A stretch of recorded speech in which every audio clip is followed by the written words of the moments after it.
yesterday, December 7th, 1941, a date which will live in infamy. The United States of America was suddenly and deliberately attacked by naval and air forces of the Empire of Japan. When the Japanese attacked Pearl Harbor, our west coast became a potential combat zone.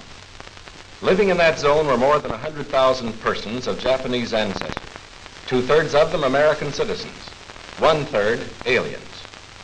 We knew that some among them were potentially dangerous, but no one knew what would happen among this concentrated population if Japanese forces should try to invade our shores. Military authorities therefore determined that all of them, citizens and aliens alike, would have to move. When the war broke out and we were in Japanese town, my mother opened the chop suey house. And I remember before the war, we were all down at the restaurant working, fixing it up for the opening night.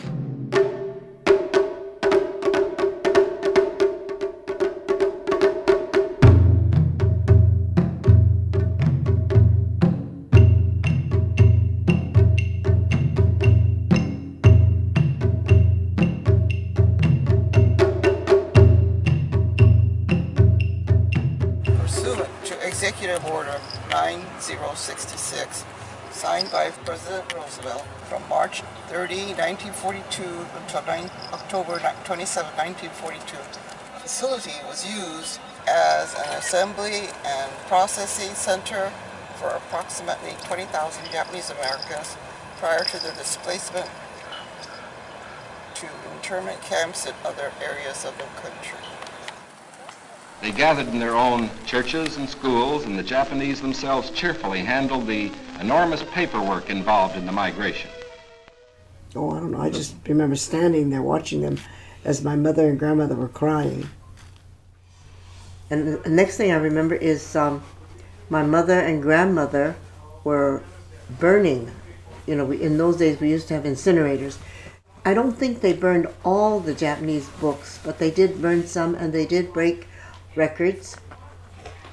No matter how long it may take us to overcome this premeditated invasion, the American people in their righteous might will win through to absolute victory. I assert that we will not only defend ourselves to the uttermost, but will make it very certain that this form of treachery shall never again endanger us. We had to get some shots for something, for typhoid, typhoid, yeah, whatever. And everybody was sick on a dog. Typhoid, I remember, and I think tick shots too. Yeah, and everybody was sick. They were all sick from that. No, we just went along with the program. I think Mama and Papa too said Shikata Ga Nai. You can't help. I mean, it's one of those things. You have to do it. So they followed and they went. Yeah. Did you know what it meant? No. All I know is that there was this order that Mama and Papa says we got to go. And that's when we moved. To Boyle Heights. We were going to leave the state, and that's when they put the curfew in and we couldn't go. So we ended up in Santa Anita instead. They got rid of a lot. They had to, what they couldn't store, they had to sell, and they practically got nothing for the money, for the goods. And I know we had a piano. I think we just bought a piano, and I think we got rid of it for like $25 or $75 or something like that. I can't remember. It was really cheap. I mean, people were coming looking for cheap stuff. I mean, to buy things for cheap, really, really cheap. So anyway, that's what happened. How did we do all this stuff? I don't know. I don't know how we got to one place from another place. I don't either. I don't think we took the bus or anything. No, I think they loaded us on the bus to Santa Anita, and then from there they drop us off, and then wherever they dropped us. How we got our luggage, bag. We were only allowed one. Yeah. How do we get our luggage lugged over, of course there was Ji-chan, Ba-chan, Papa and Mama, so 4 adults and 5 kids. Well, see, but you and I were able to carry something. Some not things, that duffel bags or whatever we had on. They had to carry. And then Mama had to carry Cooney. Well, that's right. She was still. He was still diaper yet. You were still breastfeeding too. Yeah. That's Ethan right. could have carried me Well, he could have. He, with my luggage. Because you were Ji-chan's favorite. Oh, you were yeah. your Ji-chan's favorite. Ji-chan meaning my grandfather. Yeah. Yeah. he took care of her. So we ended up going to camp. We went to what they call an assembly center, which was a Santa Anita racetrack, and we lived in the horse stables until we went to the main camp, which was Heart Mountain. Very curious. Oh my gosh, you're not going to eat my hair. Okay, now are you through taking pictures? No, it isn't very big, and the front stall was just as big as that. I think you mentioned you remember the smell. I don't remember this. You don't remember the smell. Did you remember the smell? The what? The smell. Oh, yeah. It did smell. Yeah. Like what? Horse? Yeah. Horse They just- manure. It's a horse stable, so they're gonna cover it Yeah, with. they tried to clean it up as best they could. They put that on tarpaulin on top, Yeah. and then the bed Sink in. would sink in. But Then the tar doesn't. it was hot, but no, I remember the smells. I don't remember that. Well, you don't remember those, the blue and white Those mattress type things, the real. ticking cover or whatever they call it. And we had to fill those up with straw. Yeah. We all had to take our own and fill it up. We were going to drag it. I don't remember that at all. Well, that's one thing I remember because I was so impressed with the blue and white. I don't remember sheets. So it must have been just that and blanket. I guess. We must have had a pillow. I don't know. But I remember this round circle, and this was for the horses. They washed the horses, so that was our shower, I guess. I remember that. No, there were horses there by then. It was like a camp for all the assembled Japanese Americans, Japanese and Japanese Americans. No, there were no partitions in the shower, but yesterday we went there. They had rooms around it, numbered, Stalls. All around it. I just wondered, did we go in to put our stuff in there, one of those rooms, and then go in the middle of the thing and take the shower or what? But I remember the shower too. Was that where we took showers? Yeah. Yeah. Yeah. Oh. Yeah. I guess I didn't. For 6 months. For 6 months you did take it. Probably I refused. don't remember if I showered. All I remember is that building. That round Yeah. room, right? Yeah. I remember that too. It was something for some reason.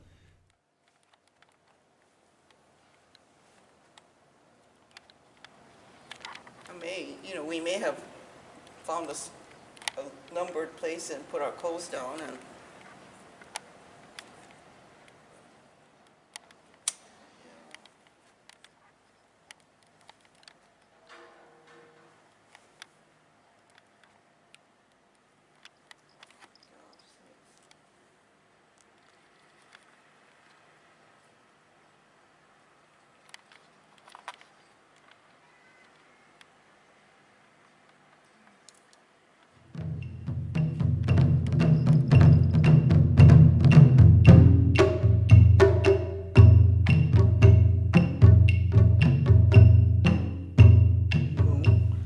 Remember being on the train. The shades were drawn. We couldn't look out. No, we didn't look out. Huh? No, they wouldn't let. I thought maybe it was because they would draw the shades up when there was nothing there. Yeah. There were a lot of soldiers. Yeah. Huh? Yeah. What do they think we're going to do? Escape or something? Well, I guess it was. I don't know. They gave me candy. You did mention that. Because I was. Really? Ted made me cry. Oh. Oh. And they took me to their room and they gave me candy to stop me to cry and they took me Oh, how back. nice. So look at Ted and says, haha. I got candy. And you didn't share? No. Why would she? Gee, we were too big to cry. Oh, they were, yeah. Had no idea what it was going to be like. You know, because I had never seen so many Japanese in all my life. You know, you grow in a community where there are Japanese, but everywhere you turned around, they were all Japanese. You know. You know, when we talk to you about camp, you think it's Girl Scout camp, Boy Scout. You know, the camp that you go. Camp, right? Yeah. Not an internment camp. Or, yeah, now they call it a concentration camp, depending on what terminology you want to use. But we were all interned in a concentrated area. You couldn't go anywhere. More technical about it. You know, we couldn't go anywhere. It had 4 seasons. Yeah, it was cold during the winter, real cold. And, you know, we didn't have the proper clothes. Yeah. But we managed. And all I remember is once we woke up and I said, oh, gee, it's so dark. Why are we getting up in the middle of the night? Well, it had snowed so much and the wind blew and covered the whole window. So we couldn't see. So it was dark. Yeah, and then we just had one of those little bulbs for light. And I remember we have to go get the coal in the bucket. You don't do that. You didn't do that. I did. You did too. And we had to go get the coal, put it in the bucket, and take it to the room, so that we would have coal for the. But when it first came out, Bachan would make me run over there and get the coal because when they first bring the coal, it's at the beginning of the month, so all the pieces are big. So she said, "Go out and get it." So run out there with a huge bucket, and then Ted would help too. But he was so busy playing. Hurry up, hurry up, hurry up.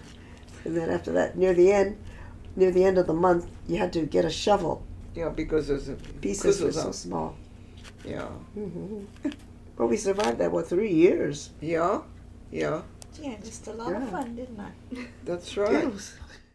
As cold as it gets, Yeah. Oh, when you're younger, I think you don't realize how cold it is. Yeah, I don't remember socks. We must have had socks. Oh, sure you did. We must have. We ate a lot of food that we had never eaten before, such as macaroni and cheese.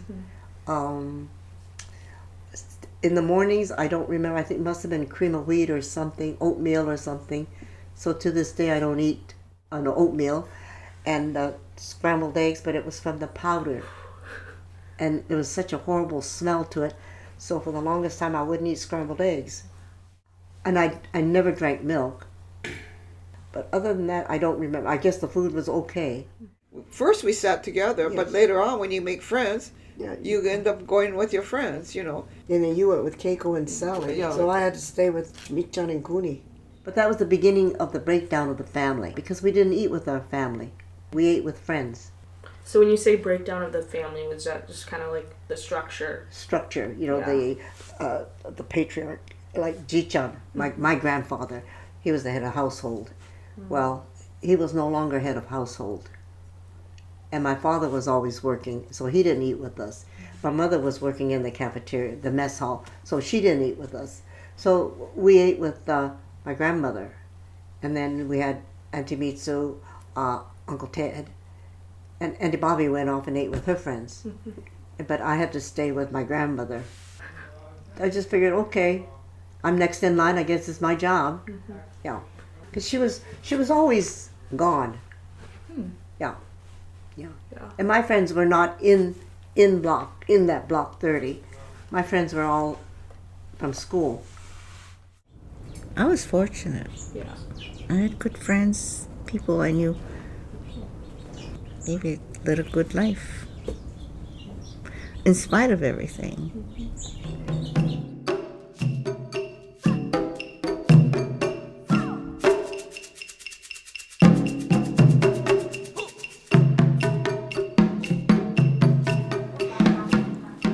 And during the war, there were people leaving to work as laborers, and then they would come back to camp, I think, because there was labor shortage, because all the men were all in the service. A lot of the young men were in the service. My father had already left camp to go to work. It was 45. So he ended up working in Utah at a cannery. The cannery needed a cook, because there were a lot of Japanese boys working at the cannery. So my mother and I left camp, and they gave us a ticket to go to Ogden, Utah, and my dad picked us up.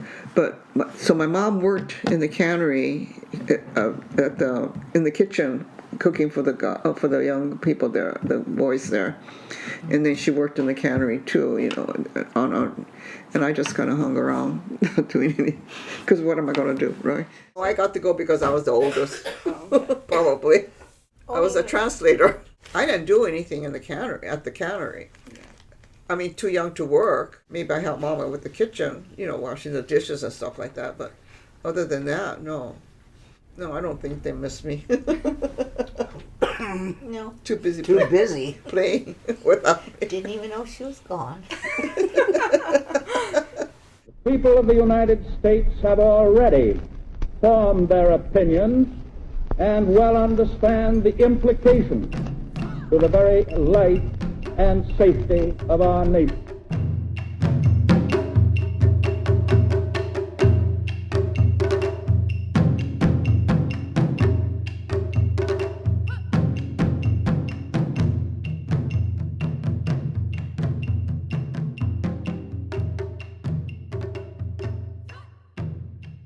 When we got to Utah, Salt Lake City, it was, I was in the 6th grade. And even when we were there, living with relatives, it was not very pleasant because, Uncle Ted liked to eat, and he was only given so much food. And so my grandmother would sacrifice and not eat as much. There was prejudice. It's underlying, but it was there. And by that time I was old enough to know. We didn't talk about it, but it was there. You mentioned the other day at Temple kind of the experience of being in the classes, the token Japanese student.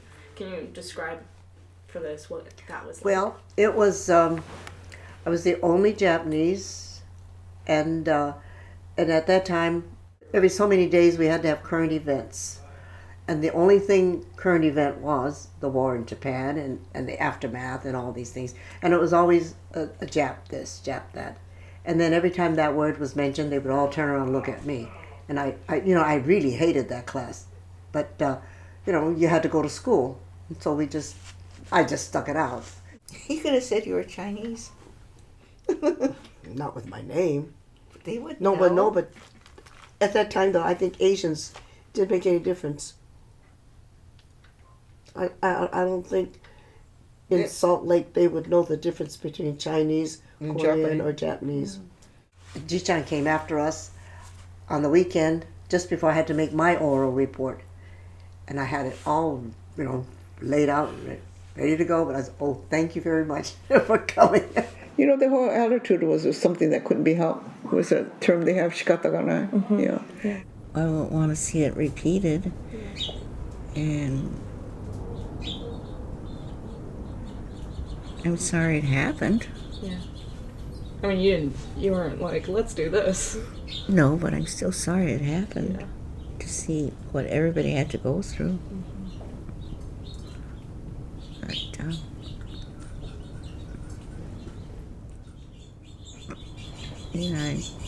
I don't harbor any anger or anything. Have no regrets. Shikata Ga Nai. Shikata Ga Nai, yeah, that's a good.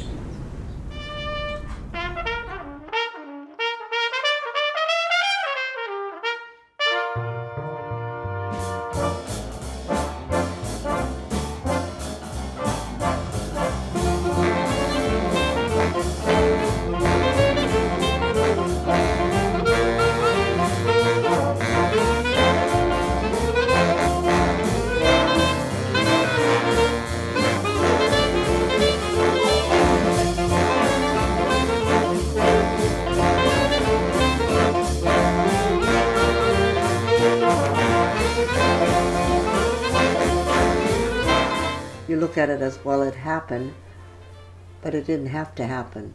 Mm-hmm. But it's happening again. Mm-hmm. So, it'll continue to happen because nothing has really been set or accomplished. Yeah. Yeah.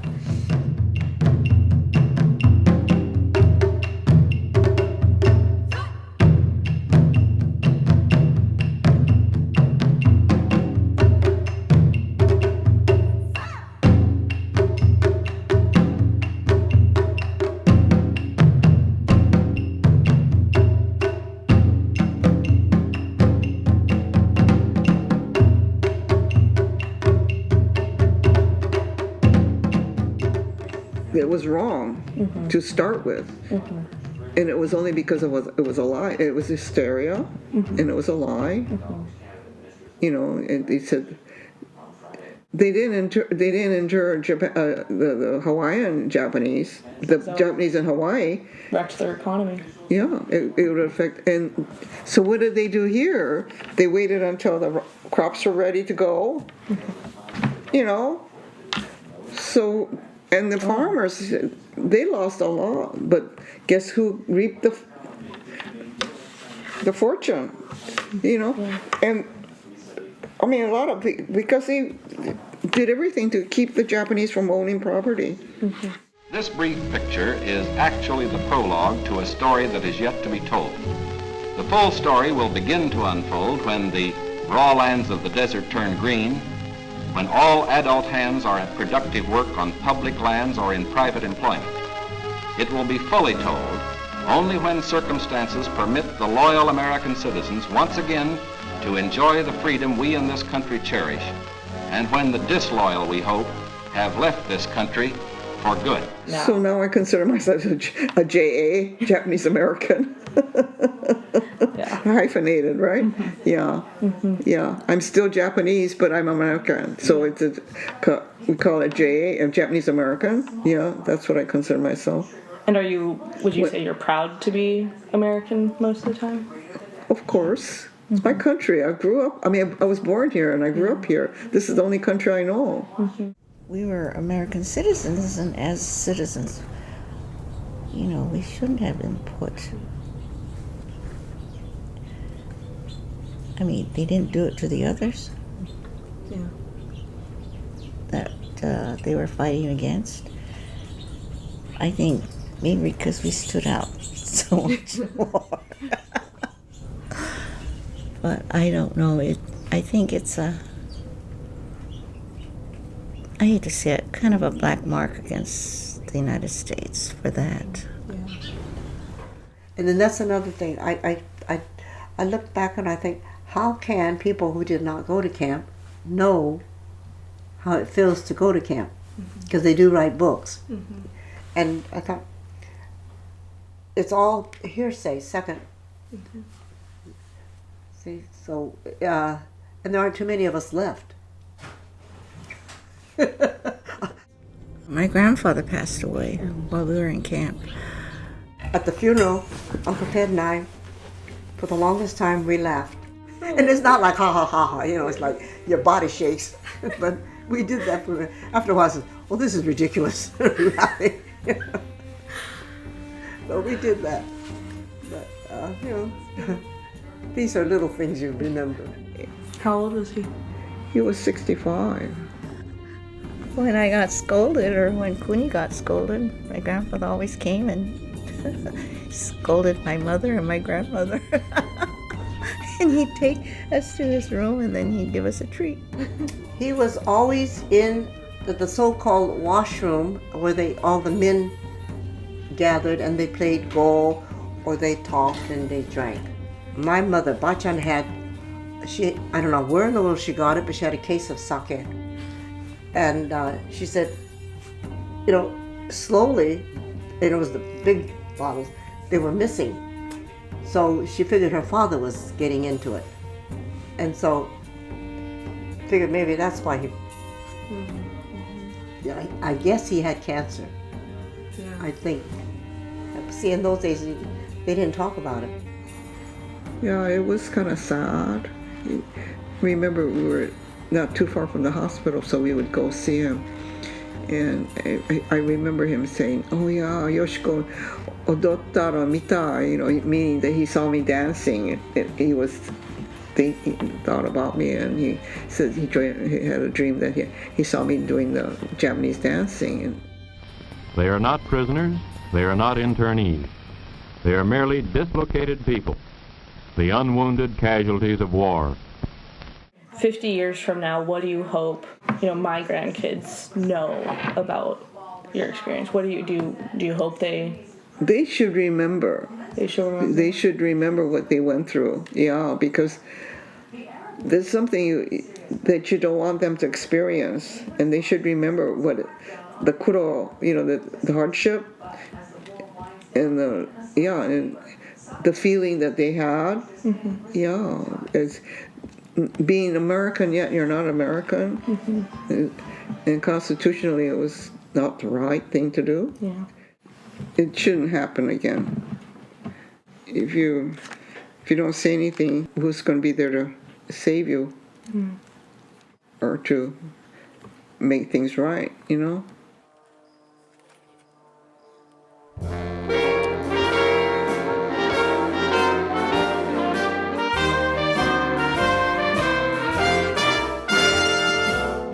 Gonna take a sentimental journey, gonna set my heart at ease, gonna make a sentimental journey to renew old memories. Got my bags, got my reservation, Spanish dime I could afford.